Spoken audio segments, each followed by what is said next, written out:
Hello, good day, and welcome to our webinar today. The webinar that we will address today is about family business, power, politics, and emotional dynamics. This webinar is brought to you by the Blondel International Center for Family Enterprise, and it's part of INSEAD Summer Learning Festival. So my name is Sonia Tatar. I'm the Executive Director of INSEAD Blondel International Center for Family Enterprise and also INSEAD Corporate Governance Center. Now, for our webinar today, we actually have a great lineup of speakers, who will be sharing with you insights from the academic perspectives, but also from the practitioner and also, the family business experience. So the first session is led by Rania Labaki, who is head of Family Business Center at EDEC, followed by Christine Blondel, who will lead the session, and she is adjunct professor family business at INSEAD. Then we have a speaker here with us as well, is Beatrice Rodenstock, who is from the Rodenstock family. She's managing partner, Rodenstock. And finally, we will close with an enriching and beautiful discussion, in a way, with all our speakers, which will be moderated by Martin Roll, who is Distinguished Fellow at INSEAD. So without further ado, I will leave the floor to you, Rania, and you can kickstart your session. Thank you and enjoy. Hi, everyone. I am delighted to be part of this interesting session around power dynamics and emotions. Today, we are all witnessing winds of change like no other. This is giving us deep reflections on whether we should be sailing with the winds, surfing with these waves of change or not. In recent years, we have also witnessed changes, whether on the family structures levels or the digitalization, which is increasing. But recently, we have seen social justice concerns, whether on the racial, whether on the gender, social and economic equalities levels. And all this was magnified by the current COVID-19 crisis. At the same time, crises are part of human history. As Heraclitus said, the only thing that is constant.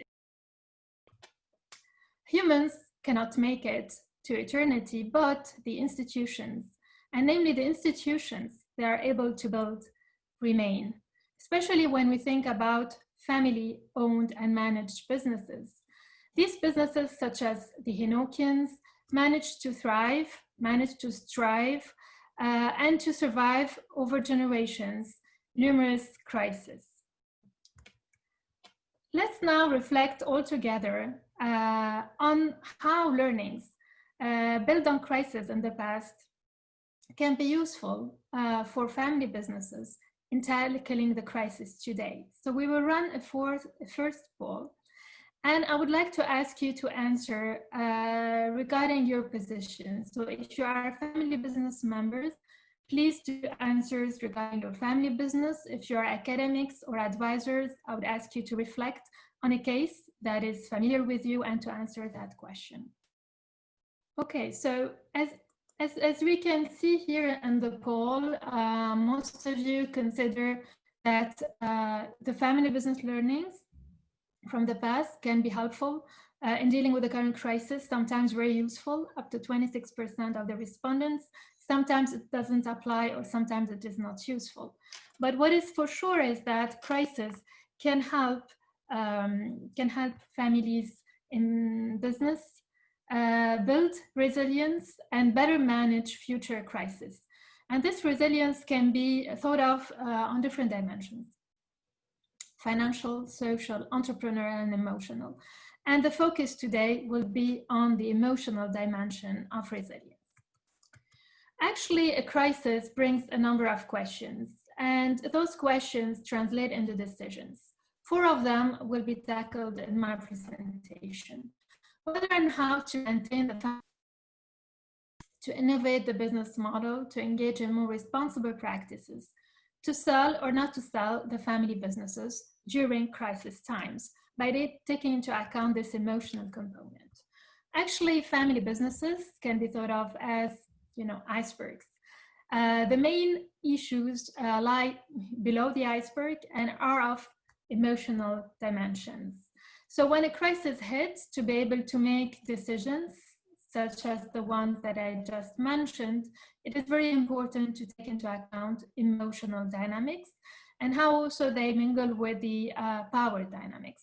And that's what the next slides will be about. Let's keep in mind that if all family businesses, are highly driven by emotions, they are not alike. They're not homogeneous. In my co-authored research, I identified different emotional archetypes of family businesses. That is the emotional nexus that binds the family and the business. So some family businesses are of a balanced emotional archetype, which means there is a flow of emotions from the business to the family and vice versa, which is done in a balanced way. On the other hand, we can have extremes, like enmeshed emotional family businesses, where the emotions and the family and the business are extremely intertwined. And disengaged emotional archetypes of family businesses, where there is a complete disconnect between the family and the business emotional connections.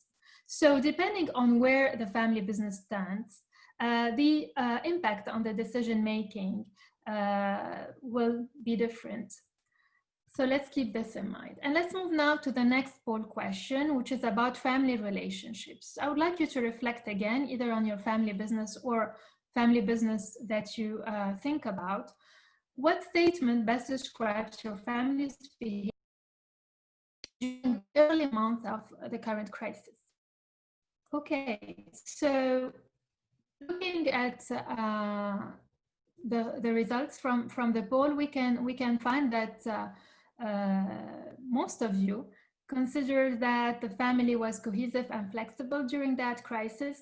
Some of you that the relationships were disrupted, up to 33%, and no significant change for the rest of you. Indeed, what is interesting here is to note that not all families are alike, right? And there is a process which helps family build that resilience and better deal with crisis. Let's just consider how the process works. So when a crisis hits, the family relationships are disrupted. So this homeostasis, as Jackson puts it, this equilibrium in relationships and stability in relationships is threatened. So family members will work on either finding a new equilibrium or going back to that equilibrium. And the level of cohesion and adaptability that exists before the crisis hit allows to determine how fast the family will be able to reach that homeostasis and how different the new equilibrium will be. Actually, family members will refer mainly to emotional norms, which are oftentimes implicit and which determines the power structures in place. Who will be in charge, of leading that process towards that new equilibrium? Or sometimes it will lead to completely new power structures in place. So while some family businesses cannot make it during crisis, some other ones can. And again, it all depends on the level of cohesion and adaptability that exists. And if the family can go through the crisis, this will increase its resilience to better deal with it in the future. And sometimes some intervention strategies might be useful. As you can see on this slide, it can range from very informal ones to rather formal ones. So sometimes families would refer to spirituality, to their chief emotion officer, to be able to reach that homeostasis. Sometimes they will educate themselves, go through therapy, psychology, set up governance structures, or have more formal counseling, legal or other consulting support. So this will support the family in its path toward that equilibrium. Now let's move to the second question, which is around how to innovate the family business model during crisis. We all know that a family business is composed of a family and a business. But what we need to keep in mind is that the family evolves into a cluster over time, which means that the family will grow several businesses by acquiring them, by creating new ones. And a study that I co-authored again has shown that a family business over 75 years has significantly developed its portfolio. And what was interesting to note is that the reasons behind the new businesses were mainly family driven rather than financially driven, and that the emotional attachment of the family to each of these businesses was not alike. A more recent research also allowed me and my co-author to reflect on how far tradition can be a barrier to the innovation of the business model. And we suggested that sustainable family business model innovation was negatively associated with the level of attachment of the family to the businesses. So in order to be able to innovate, building on tradition, and move on with the crisis on the right path, it is very important to consider the level of attachment to each of the businesses that the family has, and to be able to get over it to move on with the innovation. We have seen during the past crisis many examples of family businesses who changed their production lines, who engaged more in philanthropy, who even, revised their dividends, their financial strategies, and also, human resources strategies. Third decision to make is whether to engage or not in responsible business practices. And here again, the past plays a big role in it. How important is the past in that regard, or even the recent past? It could be almost the present. So I would like you just to imagine that you just joined a business, not necessarily a family business, so just a company in a new position, and you learned about misbehavior of your predecessor. Would you feel guilty for that moral misbehavior? Most likely not. However, now I would like you to reflect on whether this business is a family business, and to respond to that poll. To what extent would you feel guilty about the moral misbehaviors of your predecessors if these were your family members, whether of the current or the past generation? So we can see here that so most of you basically said that they will feel guilty somewhat or to a great extent. And this is not actually surprising. Why? And that's again research-based. So if we can look at the examples of Merck or the owners of Krispy Kreme, of Panera Bread, they all employed forced labor during World War II, apologized for that, erected sculptures, and even tried to provide donations for the families of victims. Grunenthal, another family business, has also done the same after discovering that there were birth defects based on medications they were provided with. However, not all families, engage in practices by feeling guilty based on that. So some of them basically do not really feel guilty. So this is the case of the Zacklers, for example. The Zacklers, some of the family members did not feel, guilty for the OxyContin effects that affected lots of patients throughout. A study actually on next generation members I recently co-authored showed that indeed guilt feelings can trigger responsible behaviors. However, the level of identification plays a role. The more the family members are identified with the family, the less guilty they will feel. So it's important to be aware of the level of identification to be able to better reflect on the past and make decisions accordingly.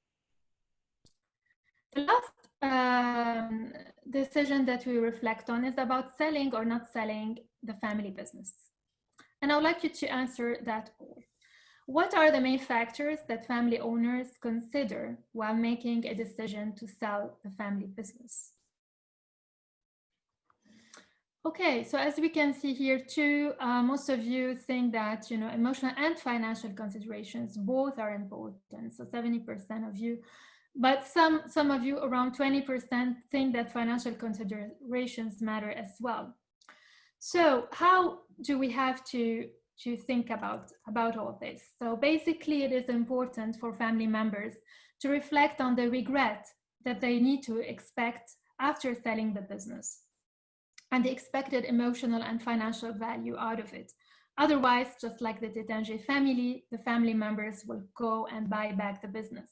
So while making divestment decisions in crisis, think about how much regret are you expecting, and what will be the value that you will be asking for in terms of emotional and financial dimensions. To wrap up, it's all about, this brings a number of questions, but the answers to the question depend on the emotional archetypes of your family business. You would need to work on the cohesion and adaptability of the family, to consider the emotional attachment while innovating the business model, to reflect on the past by being aware of the level of identification you have towards the family and the guilt feelings, and lastly, to consider the perceived emotional value and regret while making the decision to divest. Consulting with families in business is often like joining a Shakespearean play at the beginning of the. It is important for a family business not only to do an internal audit and look at the financial health of the business, but also look at the family health. Because by strengthening both types of health, the family business will be able to better deal with crisis, better engage with decisions that are key in this crisis, and move towards continuity. Thank you for your attention, and I'm happy to continue the conversation. Fantastic, Rania. Thanks a lot for a great presentation, very rich. I in particular liked your 4 lessons. I think we are, a lot of us watching, either whether sitting in family firms or sitting outside. There is a lot of uncertainty, and in times of a crisis, much going on in my family firm, which we will explore today. In your opinion, and maybe also in terms of what academia suggests, which family dynamics are mostly under pressure during these times of uncertainty and a crisis? What have you seen? So during crisis, as I mentioned, the family, needs to find that new equilibrium. And all families are also not alike. So those that are already very cohesive, this is good news, but they can also be cohesive, but not be enough flexible. So again, the idea is to assess the level of cohesion and flexibility, to improve that flexibility whenever needed, to improve that cohesion whenever needed, but keeping in mind that balance is the key. So too much flexibility is not good. Too much cohesion, which is like more of enmeshment, is not good either. So the idea is to build on communication or other intervention strategies that I mentioned to be able to reach that balance again. Good. And I'm just wondering, for the 4 lessons that you showed us, is it important to kind of work with all of them, or is it more like it's kind of those are choices, or do you recommend to kind of keep the balance between them? Or are there just different avenues to pursue? What is important to be successful?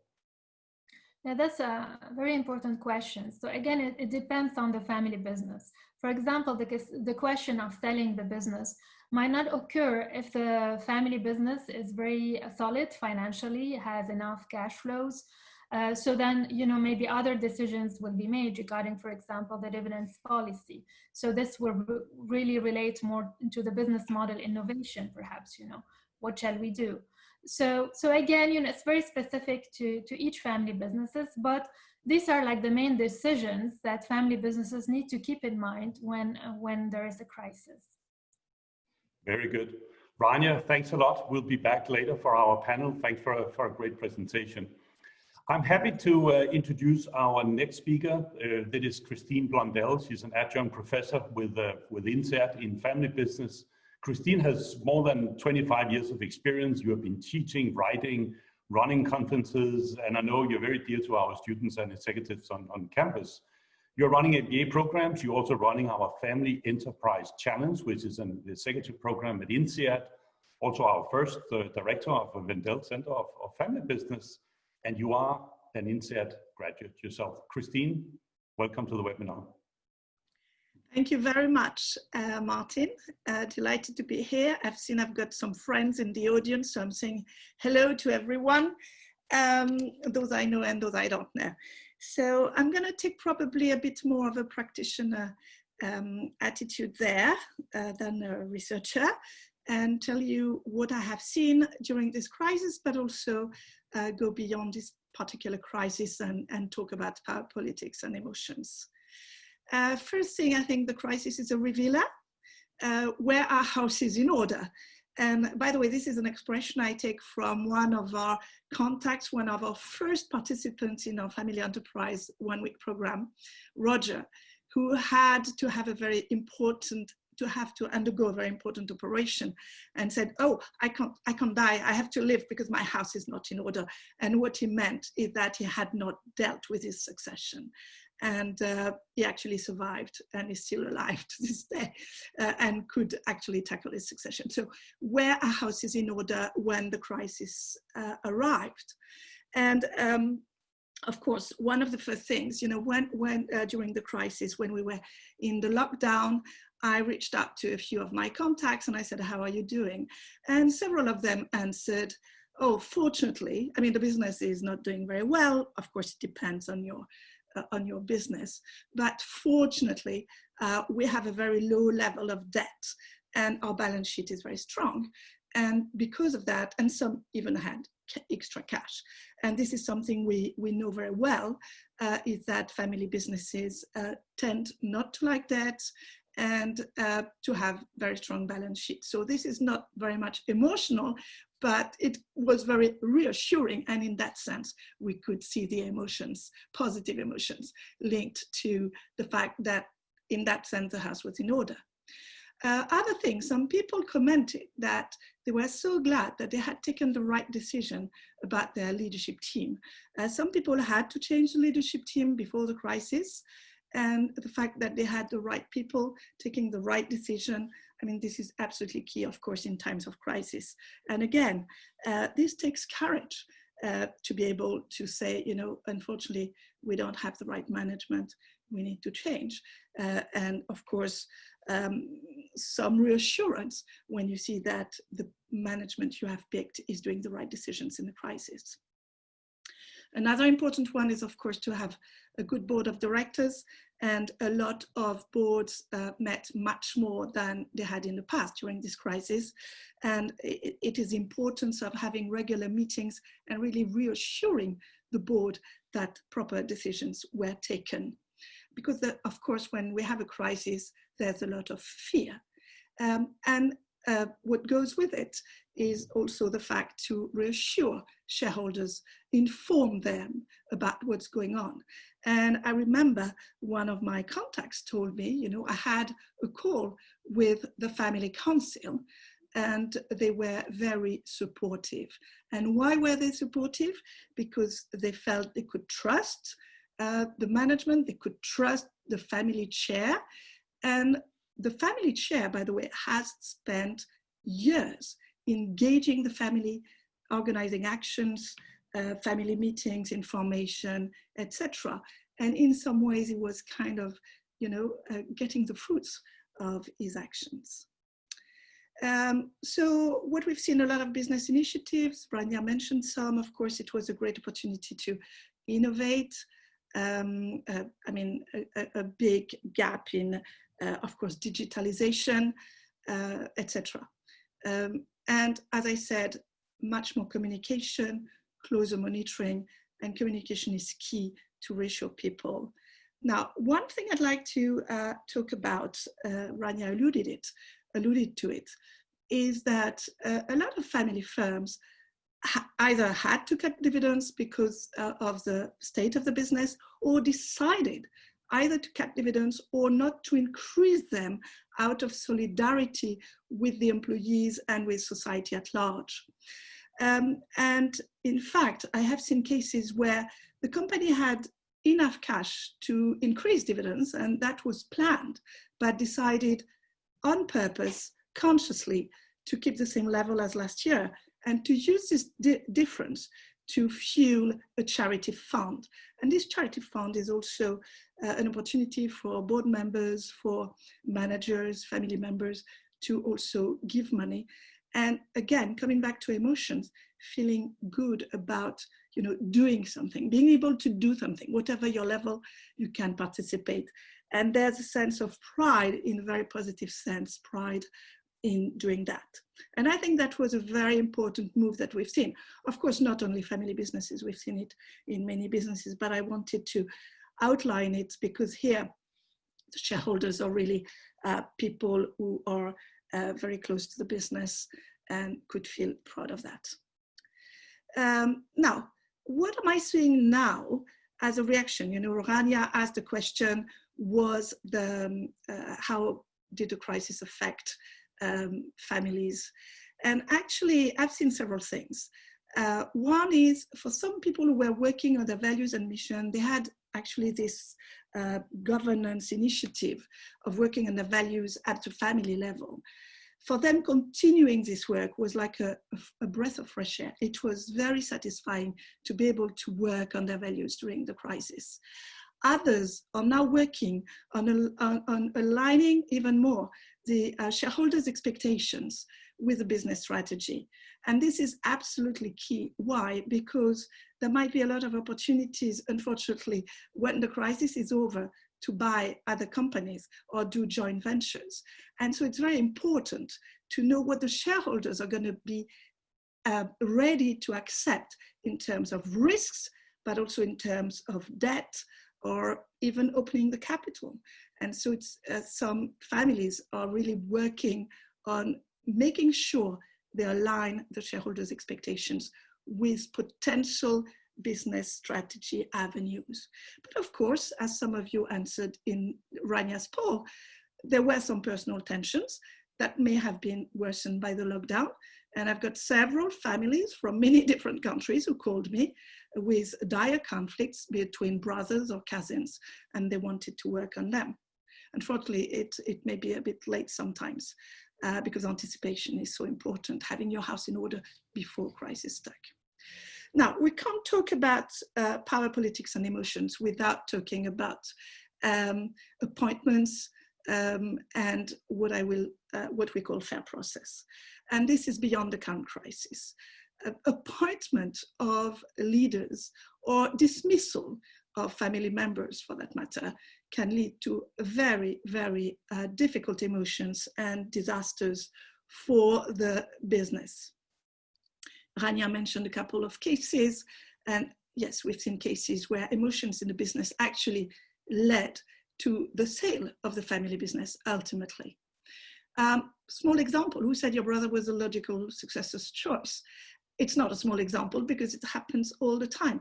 People are appointed, but it's not clear how they were appointed and why they were appointed. And that's where the way we do things is very important, because one of the poisons of family businesses is a feeling of unfairness. I think we all know that. Another example is, someday, honey, this will all be your brothers. And I've seen tons of cases. I've written a book on women in the family business. I thought, why would I do that? And then I realized I knew so many cases where actually women had been forgotten. And the reason is, you know, a generation ago, it was absolutely part of the societal trend. However, today it's much less understandable. And I've seen cases where the choice may have been okay 50 years ago, but the descendants of these daughters were a little bit feeling like second-class citizens today and not so happy.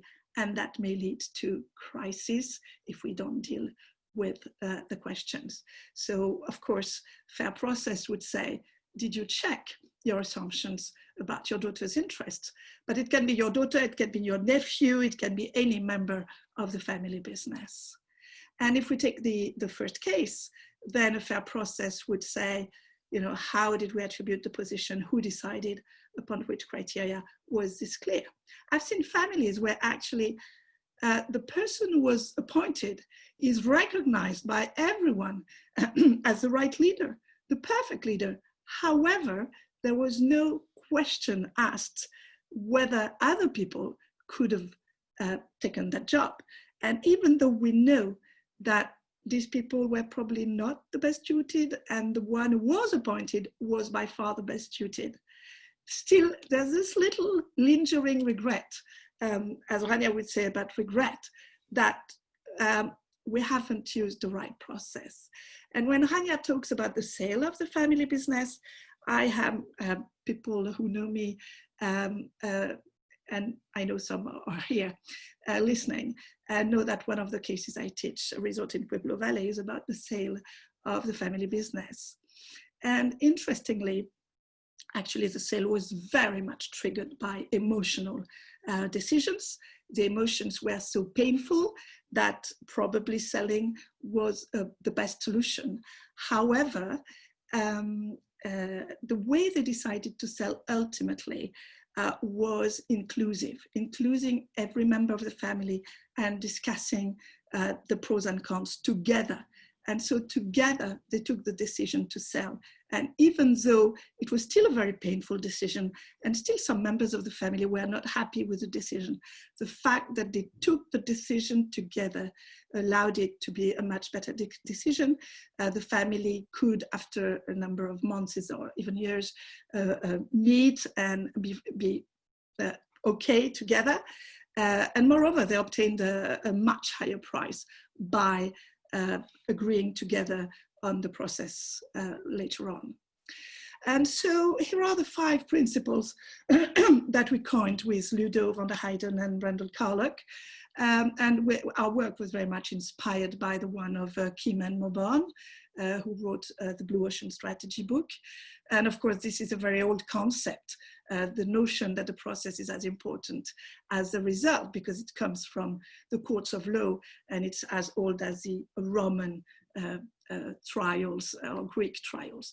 So giving a voice to everyone and communicating, having clarity of rules, consistency in the way we apply rules, for instance, but also being able to change. So what was true last generation is not true anymore. For our generation, we need to be able to change. This is what Rania talked about, and I see it as a yin and a yang, you know, being able to keep tradition, but also being able to innovate. And last but not least, of course, sincerity and culture of fairness. And finally, governance supports fair process. The first element of fair process is, of course, communication and listening to everyone, but governance supports it. If we have family meetings, we enhance communication. If we have a family charter, we enhance clarity and consistency. But we also have to be able to change this charter, and it's important that we write it together. Then if we have owners meeting and buy-sell agreements, that's the same. And independent directors on the board can really help, asking questions and asking whether it's time to change. Thank you. Fantastic, Christine. Very good points here as the second speaker. Before, I have a couple of questions for you, but also for the audience. We will soon have a panel coming up after our next speaker. Make sure you submit your questions because we will discuss a lot of your content as we get to the panel. But Christine first, a lot of issues here, but one thing that really came to my mind: how do you get this kind of governance right? We're in the middle of, or we are coming out of a crisis, depending on where we are in the world. I mean, it's complex, but how do you get it right? Who takes the initiative? Who drives it? Should it take a lot of time? What have you seen as a consultant as some of the trigger points here? Well, thank you for the question. I think it's a great question. It takes a lot of time, first of all. If we do it properly, And the last thing you want to have is a consultant who comes with a ready-made family charter and tells the family, this is your charter. So you want the family to be engaged and develop the governance together. So if I give an example, recently we had a process which was almost 3 years. We started with a presentation, and I'll come back to your question about who initiates it. So we had a first presentation to explain to the family what we're going to do and what it's all about. Then we had interviews, individual interviews with the family members, reported interviews, had a big seminar where we worked on their vision and values. Then a small group finalized this while we continued to work on the governance. Like we changed the appointment policy from branch system to purely competent system on the board. And in the end, we also ended up working on the ownership buy-sell agreements. So this all took 3 years. So the recipe for success, in my view, is that everybody has to be engaged, and there have to be those tough conversations, because this will allow the family then to be able to deal with future crises, because they will have developed abilities to communicate. Now, who initiates it? That's a very good question. Sometimes the next generation will come to us. Sometimes a leader will come to us. And in order for it to work, we need to have the leadership of the company, the leadership of the owners engaged in it and believing in it. And that's a very important point. And I want to say that leadership of the owners and family, emotional leadership, I think Rania said, is not necessarily the same people as those who manage the business. And in the case I just described, actually it's a leader of the owners and the family who was instrumental in initiating and following the process. Very good. Do you recommend to have outsiders, whether that's going to be a chairman of the board or a consultant during the process, friend of the family? How important is to have any kind of outsiders in this process, and maybe when the framework is also agreed upon? What have you seen? Well, first of all, when we are called to help, we are outsiders, and what we can bring, what we should bring, and we have to be very careful to bring it, is neutrality, absolute neutrality. We must not take sides. We must not side with the leadership or with any particular member of the family. So the benefits of having an outsider is to be able for the family to be able to express their real concerns. And of course, having outsiders on the board is very important. And we did a survey with one of my colleagues, which showed that being able to get rid of emotions, of too much emotions on the board, having outsiders is very key. If I may, just an example where one of the family members had been actually fired from the business. It was a huge crisis, but the fact that we could interview members of the family individually or in small groups allowed to unload a lot of pressure, and then to start on a new governance system, making sure they had the right rules to avoid that happening again. Yeah. You also mentioned in your presentation what you have seen throughout the crisis. One of them were more communication, but probably also more monitoring. Couldn't that also somehow stifle progress? Could it limit innovation? Could it limit disruption? So where's the borderline between the two? Because it's natural in a crisis to be prudent, but what are kind of can it be productive? I think it's a great point, and actually it's all about the role of the board. The board should not dictate, the board should ask questions, as Ludo would say, Ludo van der Heijden. So the role of the board is to ask. But the fact that, for instance, I'm a board member myself, and what happened is that we had more frequent board meetings, but it was not to tell the management what to do, but it was an opportunity for the management to share with us what was done in the business. And I think it's in that sense that we need to understand it. But I think it's a very fair question. We have to be extremely careful. Yeah. And also on you, this kind of, fair process and the feeling of unfairness and whether to get involved and all that. And you have like 5 different principles that you and other faculty at INSEAD has kind of laid out.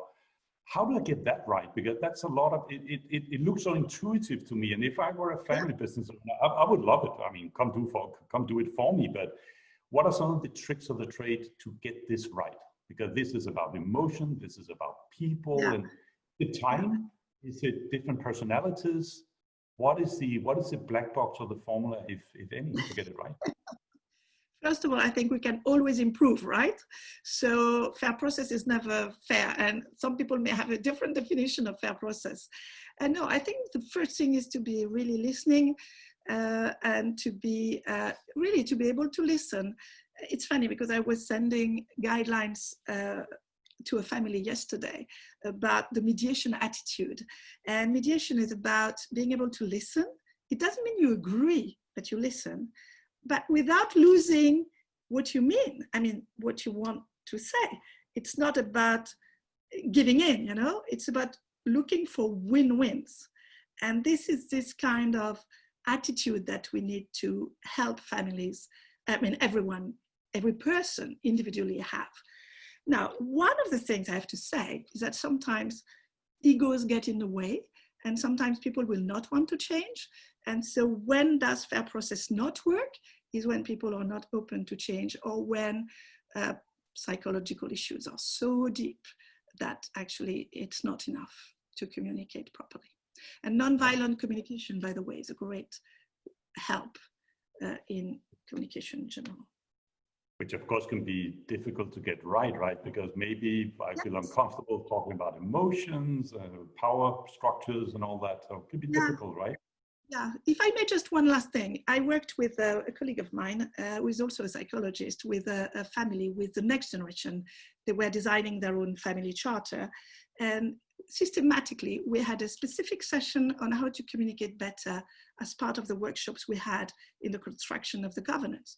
So each time we even had role plays and just to help them learn to communicate better. And this is what will make the long-term success of their governance.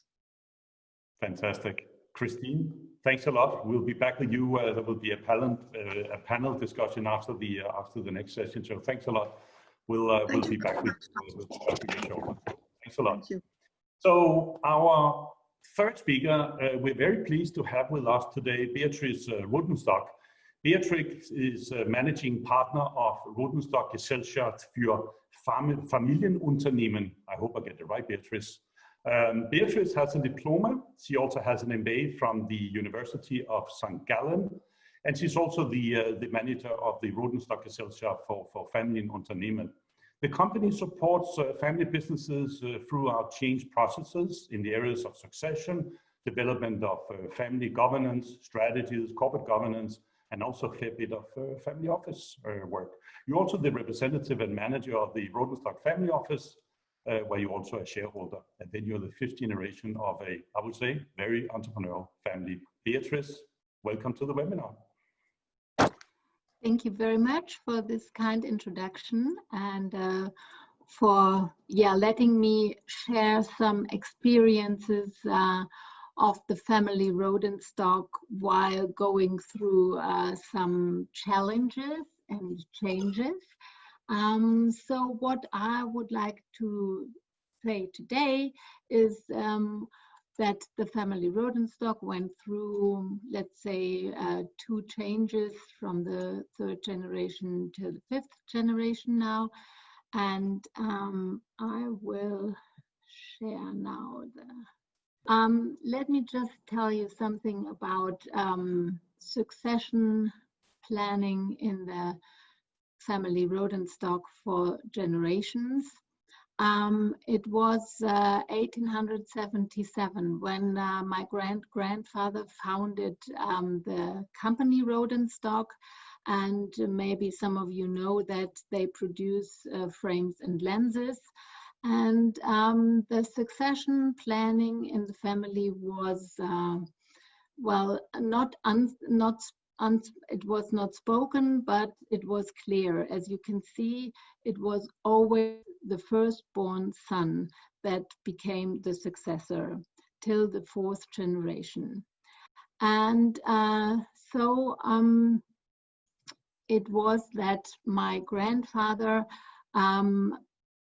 had a very strong attitude and a very strong relationship to the company, because he acted like the owner and the patriarch and he had really problems by handing over to my father.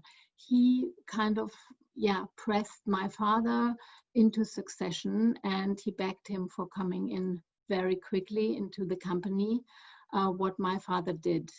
But they never really talked about succession and the plan. They never talked about how they could really good hand over, about sharing roles and responsibilities. And they never talked about when would be the time my grandfather will hand over really. And so that led to 14 years of double leadership in the company. And double leadership meant that the two, my grandfather and my father, had different opinions on how to lead the company. You can imagine that that was a very difficult situation for the company and the employees. And so during all these years, sales and the value of the company went down. After 14 years, my father really had a big fight and a conversation with my grandfather, and he said, listen, if you don't step back, I have to get out of the company. And so this was the point very late when my grandfather really stepped back and handed over the company. But I have to say it was kind of late, and the decision of handing over, you can see, was based on more emotions than on facts. And the company was in a not very good financial shape.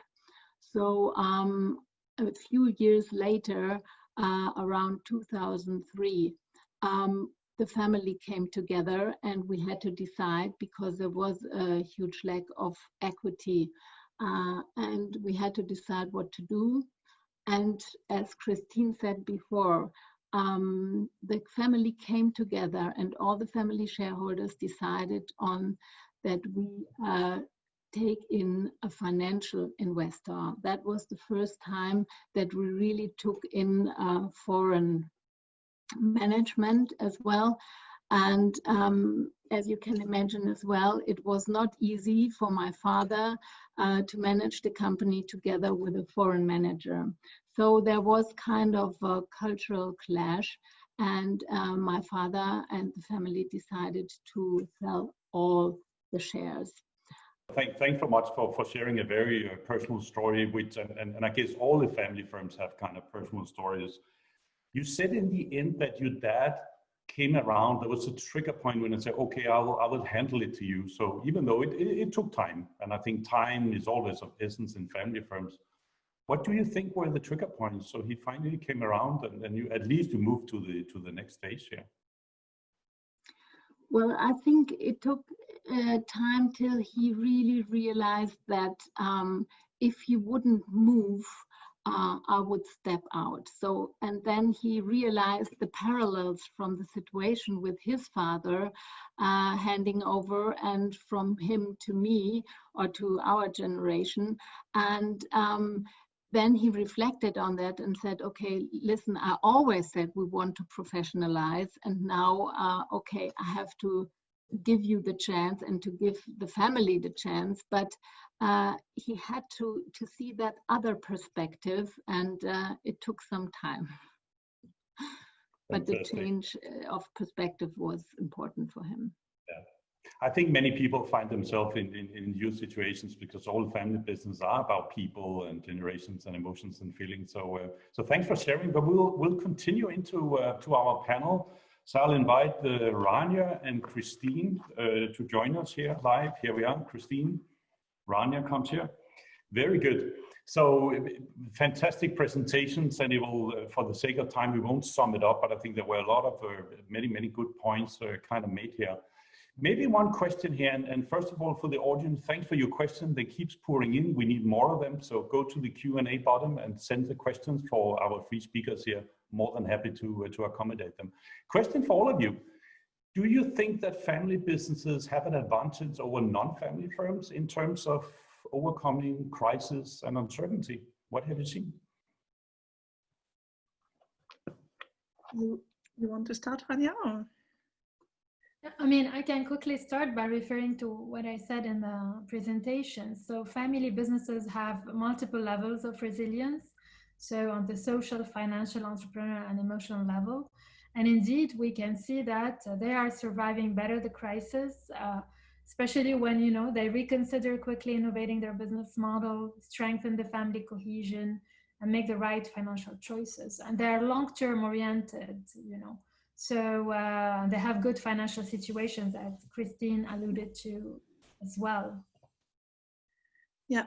And I think, to further on what you said, I think the fact that they've been through multiple crises in the past makes them a bit more confident. However, I've heard some family businesses in a very bad situation saying, oh, we've seen others, we've seen other crises, but it's not enough. It's not enough, but it can give some reassurance that they will manage it. However, of course, everybody needs to do their job to go forward. But I think the first thing, as you pointed out again, Rania, is that they tend to have a more solid balance sheet.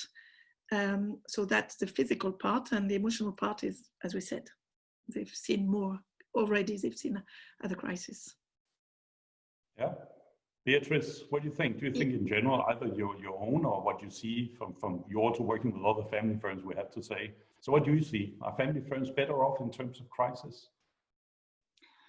Well, they are, and they can be if they are really aligned, and the family members are really aligned together in the ownership role, so that they really have to see what their rules are in terms of expectations, in terms of decision making. This is very important, but because if not, they really have these conflicts coming up, and then it really, it's no good for the family company and for the further development. Yeah. If I may, Martin, there was a research by Alain Bloch and others published in Harvard Business Review, which showed very clearly that the family firms were much less prone to ups and downs than non-family firms. It was a limited sample of 150 companies, but it clearly showed that they are more stable. And one of the reasons also is that they don't fire people as easily as other firms, so they would rebound more easily. But there are other reasons like managing their own money, etc., etc. Yeah. What do you think family firms are? Yeah, Rania, please. And I would just add to it that there are loyalties embedded in the family business between employees and the families, which means that they have a good support system also during crisis. Yeah, that was it. Yeah. There's one question here in terms of the kind of selling the business, and that was one of the points that came up today. Do you think that kind of the agreement of sale and succession and that entire process around it, should that be reached well in advance of a crisis, or what are the tricks here? I can share my research on divestments as options. So the idea was of this article was that families need to consider divestment as an option, and think about how each family owner views that option. You know, what is the value behind, whether on the financial or emotional level, and what type of regret, again, and the intensity of regret that they would feel. Beatrice, for instance, you mentioned that you realized that your father was not very much attached to the family wealth or identified with the family office, but he felt bad consciousness of selling the family, right? So that's a kind of regret post-sale. So it's important to have this conversation with the family owners. What are, their perspectives on the sale? What kind of value they would expect to be able to make that decision. So when the crisis hits, we know what are the different expectations and we act accordingly. One thing that came to mind when I listened to your story, Beatrice, was maybe the notion of resilience. I mean, you're in the fifth generation, and there were some trigger points, and now you're part of the family office. Do you feel, because Rodenstock has been in business for such a long time here, so despite the challenges, let me put it this way, didn't you also build a certain sense of resilience somehow throughout this process? How do you see that? Well, Yes, I think, yeah, we built it up because I think we had to build up the new generation as well, and to really look on to the education as well, you know, because by the time we're facing the new situation, by not being very operational in the let's say old business, now it's so important to build up special new, let's say, resilience for managing wealth. And so education and communication is so important, and we're doing on working on this. Yeah. Yeah.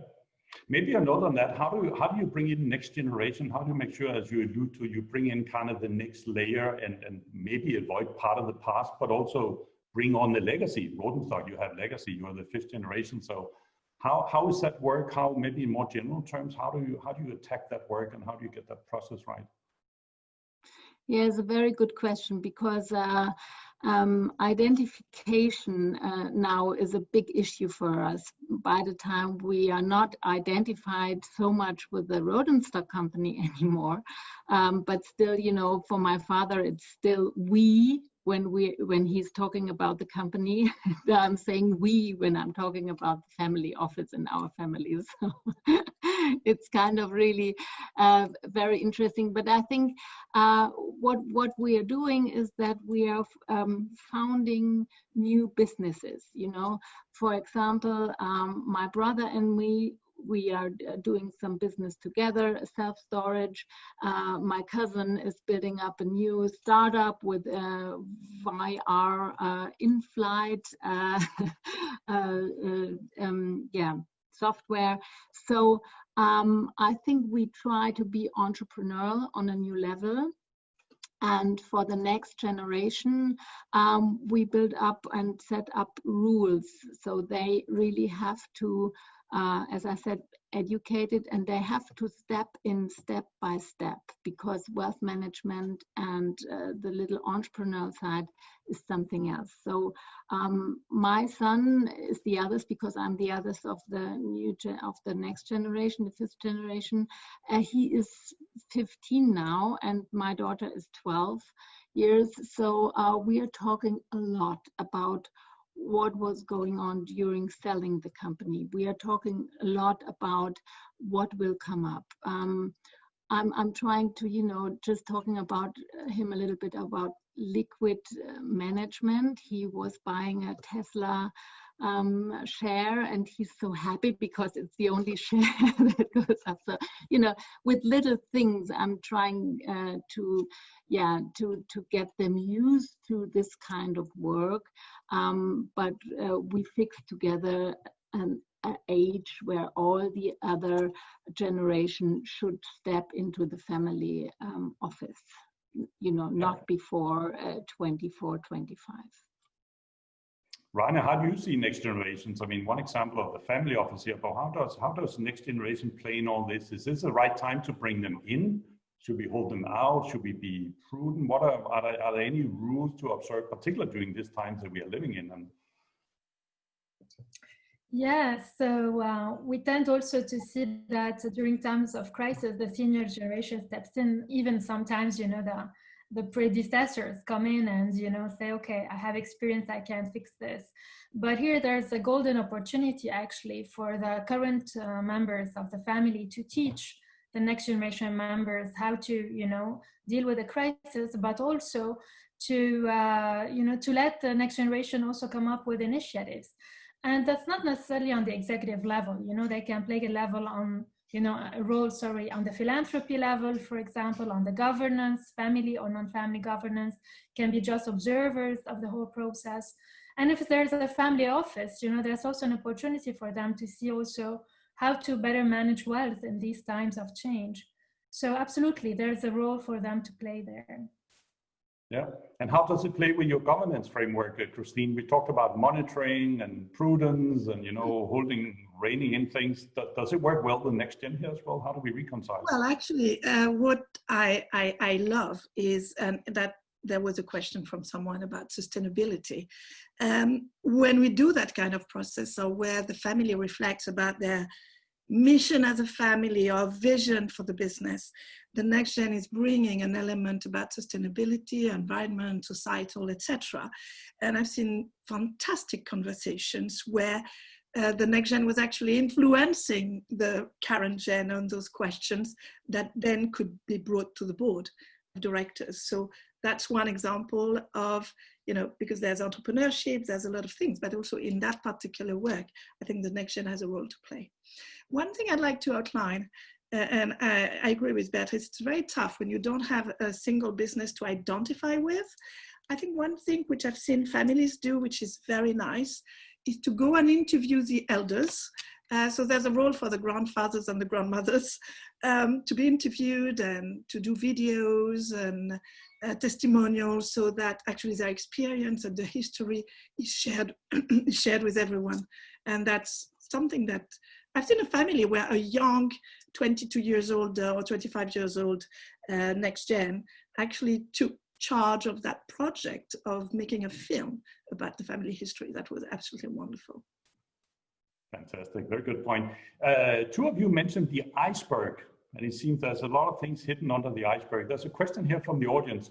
What is the best approach if a key player in the family business is not open to change and has a huge ego and mediation does not uphold?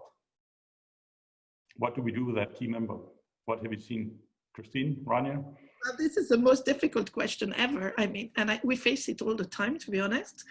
I remember one of my colleagues who has a psychological background dealt with, well, actually it's a situation where a couple came to me and said, could you help us? And they were already in their late 80s, I mean, at least the founder. And actually had never, well, had not dealt really with succession in a very satisfactory manner. And I remember a psychologist who worked with him, I mean, a family business advisor, but with a psychologist, strong psychology background, told me how they walked and walked and walked together. And for months and months, just talked, he just listened to the person. And one day the person opened the cupboard and said, these are all my files. What do I now do? And then he was ready to talk about succession. So lots of time, lots of listening, but sometimes, unfortunately, very, very difficult to solve. And so we have to try, and sometimes we have to wait. And as Beatrice said, sometimes next gen has to say, you know, I can't stay. I have to go do something else. It might change. Yeah. Rania, any even though her father is not that kind of person, because I know him. Yes, well, I mean, I would build on this to talk about education. You know, I think when you want the system to change, you start by changing yourself sometimes. And to be able to change yourself and the system, you need to be able to diagnose, you know, the health of the system. So, you know, again, educating yourself as a next generation member to better understand why the senior generation members behave that way. You know, Beatrice mentioned the fact that now she understands the fact that her father is very much attached to the family business, you know. And when you go through this process, you understand why. You are able to engage in a conversation to reassure the, you know, the senior members, and vice versa. You know, and education comes in different forms. It could be, you know, real business schools education programs, but it could be also peer learning through conferences, and, you know, and just being curious and reading, attending those webinars. So it's really about being able to understand the functioning of the system, to change yourself, and to be able to change, you know, the whole system. Yeah. There was a question here about wealth in the family can only keep 3 generations in Asia, more or less. I think we have very old firms in Asia as well, but it's a challenge to move on beyond 3rd generation, not only in Asia, by the way, but also looking at Beatrice's succession. Someone said here, what are some of the success factors? Because you did move on 3 generations here. So what are some of the key success factors in your mind to move on the 3rd generation here? Well, yeah, thank you for the question. I have to say the same that Rania and Christine. I think the cohesion in the family. And really, cohesion means you have to stay in touch, in communication, and the attitude that the family members have to have, I think, is not to be right on any perspective, but to come together and to see the common goal, so that you really want to move forward for the next generations. And sometimes it's hard because your own needs are not the most important goals, but you have to see what is the important goal to move on. It's to keep wealth or to keep the family business. And so not the individual personal needs are in the front row, let's say. So I think we always try to really talk and fight for it, even not always the best way, but we stayed in touch and we wanted to stay together. That was the most important goal. And a lot of times when we were in a little family crisis, we talked to a consultant and to other people, to neutral people, as Christine said before. So because if you're in your family system, sometimes you don't get out of your patterns. And then you need somebody else from outside who tries to bring you to another step, of understanding the other person. So that really helped us as well, I have to say. Yeah, and there's an add-on to add to the family office here. What factors help you to move from a multiple to a single family office? Were there any factors involved in that? There was a process over time there, right? Yeah, it was a process, but we realized that the multi-family office is not the best way for our family, because in the multi-family office, you're a little bit way out of steering and controlling your own wealth. There are a lot of people involved, there are a lot of managers involved, and the control mechanism and the communication processes are not as close as we wanted it. And the reason that we didn't try to work on a governance before investing, was that I said, listen, it's our responsibility what will happen with the wealth, and we have to take the responsibility and not too many other people. And still, a multifamily office could be very expensive. There are a lot of costs that are intransparent. So I wanted to have transparency and clear control of the family. Yeah, fantastic. Question here from the audience, another one. What are the first signs of fatigue within a family business? Who should then potentially succeed as a CEO, elder son, most qualified? So in terms of fatigue, what are maybe some early markers on that, and what should you do about it? I'd like to remind, I mean, if we're talking of fatigue of the CEO, I'd like to remind something that we tend to forget, is that it's a responsibility of the board to appoint a CEO. And I hope we have outsiders on the board. Now, if it's a fatigue of a particular person who is not, up to it anymore, of course, it's very tough to handle if it's a family member. But again, it's a role of the board to discuss it and to try and find a solution. So that I think we never should forget that. And outsiders can play a big role. Yeah. That could maybe also be a temporary thing over time, maybe until another generation is ready. Oh, for sure. And of course, and we should never forget that there's not only, first of all, it's not only the elder son who can be the CEO, it can be a younger nephew or sister or daughter, but it can also be an external for sure. And then you can have a bridge CEOs or keep a non-family CEO for generations, which some families have done. But if that's the case, you have to have a good board with the family needs to be strong on the board. In any case, I mean, it needs to be strong. Good. Any reflections, Rania? Yes, Rania? Yeah. Yeah, I would just like to add how important is the cultural fit.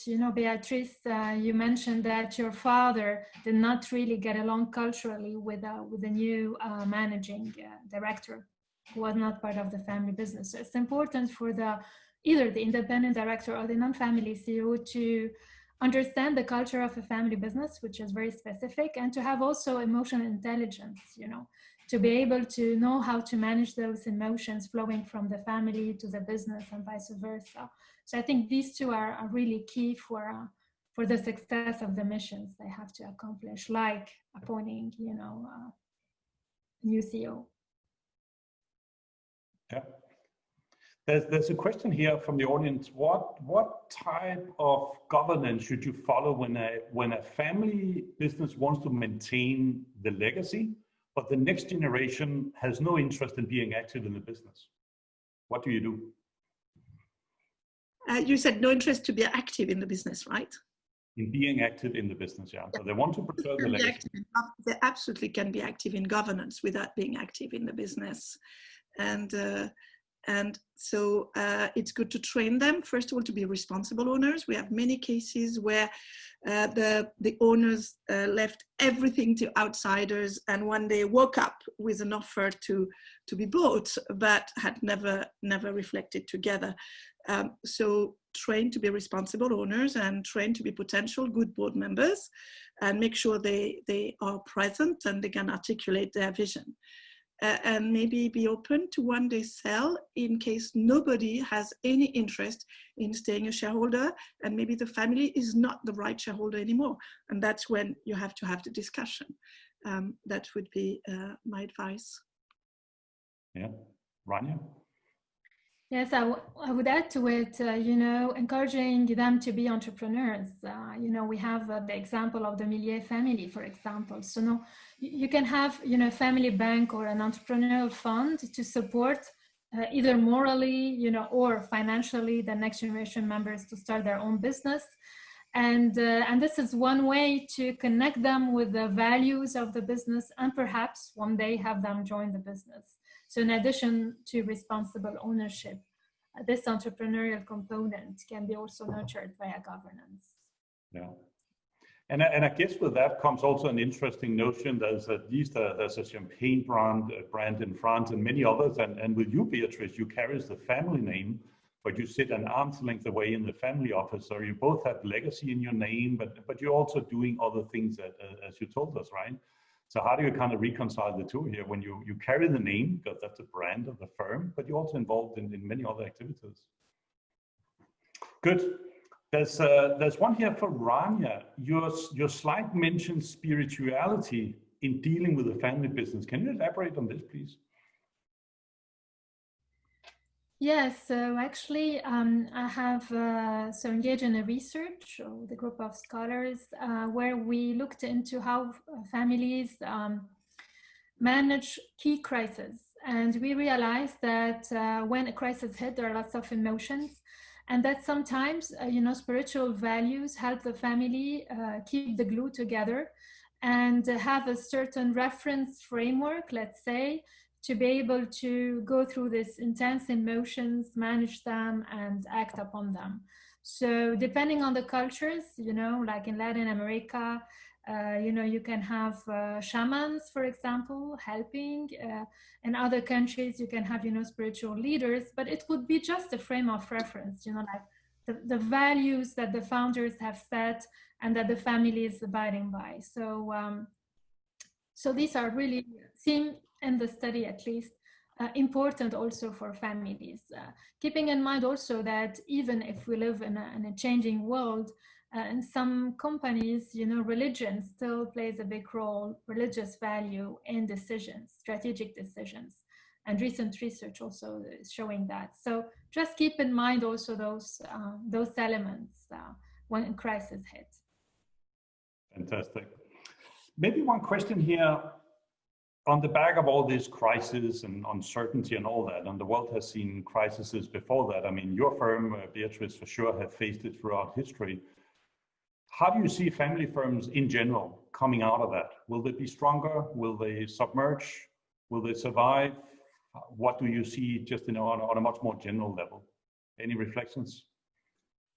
Well, I think they will come out very strong. The companies that I work with, fortunately, they made a very good job in the crisis because, as Christine said, they had their house in order. So they had good governance, they had good equity bases, and they did a lot of innovation, process optimization in the business before, and so I think a lot of companies will come out very good because, and even now they realize how important it is to have the cohesion in the ownership role and the good alignment to the management. And as Christine said already, they chose on very strong managers. And if you have a good board done together with good board members, I think I can see that most of the family companies will come out very well. But for sure, there are some, then financially, it's very, very tough. Yeah, a lot to do. We're gonna wrap up the panel, but before we do that, I just want to hear from each of you in 1 minute maximum, preferably less than a minute, from each of you. What are, let's say, 2 to 3 takeaways from your point of view that can enhance a family firm emerge much stronger as a business family and a family business? What are a couple of takeaways? I don't know who want to jump in here. Christine, you want to take a stab at it? What have you seen today? Okay, well, I'm going to say something which may seem obvious now, is put your house in order before it's too late, and start working about, your whole governance chain. I mean, what are your values? Discuss it together. What is your mission as a family? What is your vision for the business? How is your governance going to work? Make sure you have the right people on the board, but also in the management. So just work on that. I mean, it's a lot of time. Yeah, that's a lot of homework. Promote communication. Thank you very much. Rania, Beatrice, what have we seen today? A couple of takeaways, personal views, what? I can go first, since you mentioned my name first, Martin. So maybe really think about it from a time perspective. So first of all, consider the past and try to leverage the learnings from the past to be able, in the present, to move on, in a more adequate way. And also think about the future. So the crisis is not only about, getting out of the difficulties now, but also building the future for the next generation. So past, present, future are all interlinked. Make the best out of them. Fantastic. Very good. Beatrice? Yes, I would say the learning from my side is that you always have to focus on and differentiate on where decisions are made. Are they made on a factual basis or are they made on the emotional basis? And I think emotions are always there, no matter what, but you really have to look at and say, where are they coming from and how can we deal with the emotional side? And the other part is really to see what are the needs of the business and not of the family, and then decide on the factual side and rather talk about more the emotional side, as a separate issue, more or less. But the companies and the families should be able to really decide on a factual basis. This is the learning for me, by not, ignoring the emotions, but coming back to them on another part. Thank you very much. This wraps up the panel. And first of all, some great sessions from all of you, but also the panel we have had today. Thanks to Christine, thanks to Beatrice, thanks to Rania. Great insights that you shared here with the audience.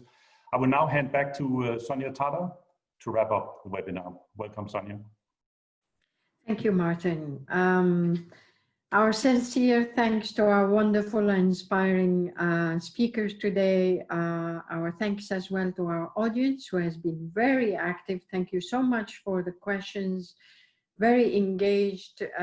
Also, thank you so much to Martin for moderating the session.